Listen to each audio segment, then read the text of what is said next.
Con su permiso, diputado presidente, señoras y señores legisladores, doctor Luis Videgaray Caso, secretario de Hacienda y Crédito Público, el Grupo Parlamentario de Nueva Alianza les saluda con respeto. El paquete económico 2016 debe reflejar los avances de las reformas estructurales ante un escenario económico adverso, así como producir mayor confianza para los inversionistas y apoyar a los pequeños y medianos empresarios. Bajo dicho contexto, la discusión de la Ley de Ingresos de la Federación se acompaña de un decreto misceláneo que tiene por objetivo una serie de ajustes contables, jurídicos y económicos con miras a promover el ahorro y la inversión, apoyar al sector primario y el combate a la evasión y elusión fiscal. Por otro lado, con la intención de fortalecer la recaudación, se propone flexibilizar los requisitos de entrada al régimen de incorporación fiscal, con lo que se amplía el universo de participantes potenciales al permitir la entrada de contribuyentes que realicen actividades propias del régimen y que al mismo tiempo obtengan ingresos por salarios o por intereses. Sin embargo, dadas las condiciones demográficas del país, lo anterior no es suficiente para incrementar la base tributaria. Ante tal escenario, le pregunto, señor secretario, aparte de las medidas para fortalecer el régimen de incorporación fiscal, ¿cómo prevé el Gobierno federal ampliar los ingresos tributarios e incrementar la base de contribuyentes? En relación a los impuestos especiales, llama la atención que la recaudación del impuesto a bebidas saborizadas que se proyecta para 2016 se incrementa en 11.92% respecto a 2015 y la recaudación del impuesto por alimentos no básicos con alta densidad calórica se incrementa en 9.58%.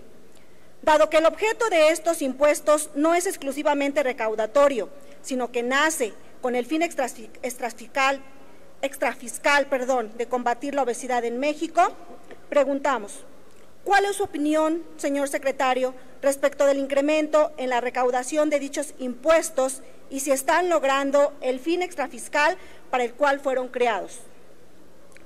Por lo que hace al impuesto especial sobre producción y servicios, se propone que durante 2016 y 2017 se establezcan precios máximos a las gasolinas bajo un esquema de bandas en niveles mínimos y máximos que permita una transición ordenada a la apertura del mercado de combustibles en 2018. Ello permitiría que ante cambios abruptos en los precios de las referencias internacionales de los combustibles, los precios máximos al público reflejen la cotización de dichas referencias. En tal sentido, le pregunto, señor secretario, para establecer dicha banda, ¿se ha considerado la opinión de la Comisión Federal de Competencia Económica en su carácter de autoridad responsable de vigilar los mercados para garantizar un entorno favorable a la competencia en beneficio de los consumidores y el crecimiento económico de México? En relación a los ingresos petroleros, destaca la tendencia a la baja del precio de la mezcla mexicana desde el 2014, así como la caída de la plataforma de producción del crudo. Por otro lado, las transferencias al Fondo Mexicano del Petróleo se reportan a la baja en 38.5% en términos reales. Si consideramos que los ingresos petroleros siguen constituyendo alrededor del 27% de los ingresos federales, le pregunto, señor secretario, ¿qué mecanismos se implementarán para soportar la caída de los ingresos petroleros y a cuánto ascienden los recursos del Fondo de Estabilización de los Ingresos Presupuestarios? Y finalmente, un tema de relevancia para el Grupo Parlamentario de Nueva Alianza es el relativo al endeudamiento. Para 2016, los ingresos derivados de financiamientos se estiman en 609.240 millones de pesos, lo que representa el 3.17% del Producto Interno Bruto. Llama la atención que el Ejecutivo Federal, en el marco de su tercer informe de gobierno, propusiera la creación de los certificados de infraestructura educativa. Este mecanismo es un instrumento de mercado de deuda local, por lo que tendría que orientar parte del endeudamiento interno para crear dicha figura en atención a que se propone obtener recursos adicionales hasta por 50,000 millones de pesos. En diversas declaraciones se ha planteado que se utilizará como fuente de pago el Fondo de Aportaciones Múltiples en congruencia con la Ley de Coordinación Fiscal. En tal sentido, hago los siguientes cuestionamientos. ¿Los certificados de infraestructura educativa constituirán deuda interna? Y en caso contrario, ¿bajo qué esquema operará dicha figura? Y por último, ¿cuál será la garantía de dichos certificados? En espera de sus respuestas, gracias, señor secretario. Gracias, diputada Reyes. Tiene la palabra secretario Videgaray hasta por 5 minutos para dar respuesta. Muchas gracias, señor presidente. Diputada, muchas gracias. Hace usted varias preguntas. Empiezo por las medidas que se proponen en este paquete económico para promover la formalización, la ampliación de la base de contribuyentes. En primer lugar, estamos proponiendo, como usted bien lo señala, dar distintas facilidades y fortalecimiento al régimen de incorporación fiscal. Creo que ha sido exitoso la implementación del régimen de incorporación fiscal, tiene más de 4.4 millones de contribuyentes, pero con base en la experiencia de estos meses de aplicación, identificamos algunas mejoras que son las que se proponen a la Cámara de Diputados. Se proponen otras medidas que pueden ayudar a las pequeñas y medianas empresas a acceder al crédito. Por ejemplo, el único historial de crédito que tienen muchas pequeñas y medianas empresas es que pagan a tiempo sus impuestos, pero no han sido nunca sujetos de crédito de bancos o de otras instituciones financieras. Se propone facultar a las empresas que así lo decidan a pedirle al SAT que comparta la información con la banca cuando así lo decida el contribuyente para acreditar que son contribuyentes cumplidos y por lo tanto buenos prospectos de crédito. Se propone la facultad de realizar sorteos fiscales para que aquellos contribuyentes que realizan pagos por medios electrónicos y utilizando comprobante fiscal puedan tener la devolución por parte del SAT de su compra. La idea es que se puedan hacer 3 o 4 sorteos al año como una manera de promover la formalidad y por lo tanto la ampliación de la base de contribuyentes. Es un incentivo muy claro para estar dado de alta el que se pueda tener estos reembolsos por parte del SAT. Y en general otras medidas que con mucho gusto podemos detallar en la información que les ampliemos al grupo parlamentario que usted represente.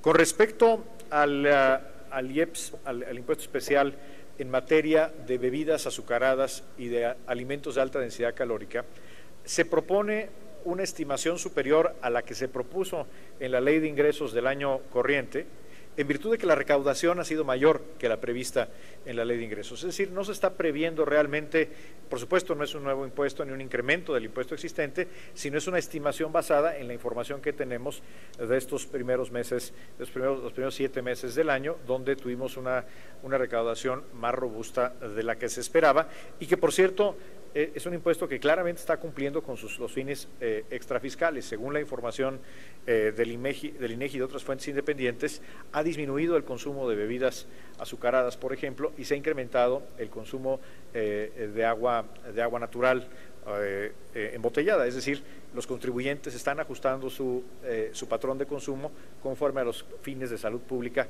que persigue esta contribución. Con respecto al impuesto a las gasolinas, toca usted un tema importante. El artículo 14 transitorio de la Ley de Hidrocarburos prevé que durante el periodo de transición la Comisión Federal de Competencia Económica, COFESE, deberá de vigilar el proceso de liberación del mercado de las gasolinas. Por lo tanto, la COFESE tiene esta facultad y habrá de ejercerla en el ámbito de su autonomía. No le corresponde, naturalmente, al Poder Ejecutivo, a la Secretaría de Hacienda, establecer cómo habrá de actuar la COFESE, pero ahí está ya previsto en la reforma energética. ¿Para qué debe de intervenir la COFESE? Para asegurar que el mercado de gasolinas sea un mercado competitivo en beneficio del consumidor final y que la liberación del mercado no constituya una concentración en detrimento del interés de la gente. Con respecto a los certificados de infraestructura escolar, quiero dejarlo muy claro, no son deuda pública del gobierno federal. En virtud, y eso atiende a la segunda pregunta, pregunta usted cuál es la garantía. La única garantía que tienen es la afectación futura que decidan hacer los estados del Fondo de Aportaciones Múltiples del ramo 33. No hay otra garantía.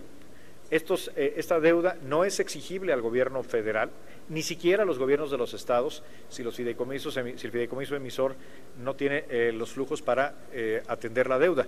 Es decir, no hay ni una garantía ni un endeudamiento explícito de parte del gobierno federal. Quien compre los certificados en el mercado habrá de asumir dicho riesgo. Por supuesto, tendrán un costo financiero, pero este costo financiero creemos que hay que compararlo con el costo de esperar en la modernización de escuelas, que hoy, gracias al censo educativo, sabemos que requieren pisos, que requieren techos, que requieren mobiliario escolar, conectividad y otro tipo de equipamiento esencial para la enseñanza. Gracias, diputada. Gracias, señor presidente. Gracias, secretario Videgaray. Tiene de nueva cuenta para hacer sus comentarios la diputada Reyes del Grupo Parlamentario de Nueva Alianza.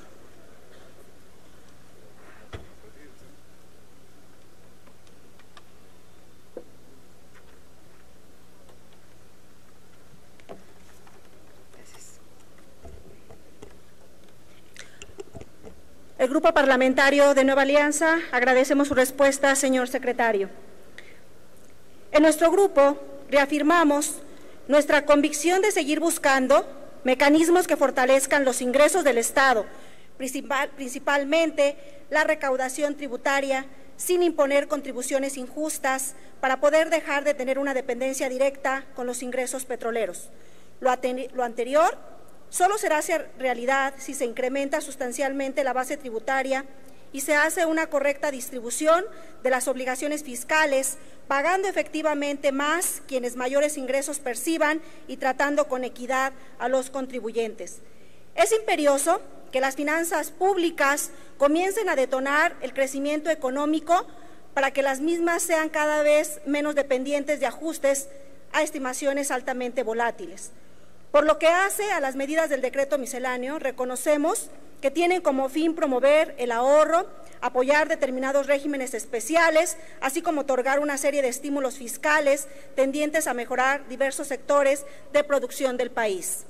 En Nueva Alianza somos testigos de las carencias en infraestructura educativa que reflejan las escuelas e instituciones educativas, por lo que seguiremos insistiendo en que los recursos que se obtengan por el consumo de bebidas saborizadas se oriente a bebedores escolares. En el mismo sentido, daremos puntual seguimiento a la propuesta de crear los certificados de infraestructura escolar con el objetivo de que se refleje en proyectos de alto impacto que beneficie a las escuelas y que no ponga en riesgo las aportaciones federales que deriven del Fondo de Aportaciones Múltiples. Insistiremos en la necesidad de implementar los mecanismos de transparencia a efecto de dar seguimiento periódico para mantener informado tanto a los inversionistas como a la ciudadanía en general. Y finalmente, continuaremos impulsando la participación de los órganos reguladores de la economía y del sistema financiero mexicano para que, de acuerdo a sus ámbitos de competencia, coadyuven con las entidades de la Administración Pública Federal en beneficio de todos los ciudadanos. Es cuanto. Gracias por su atención. Gracias, diputada Reyes.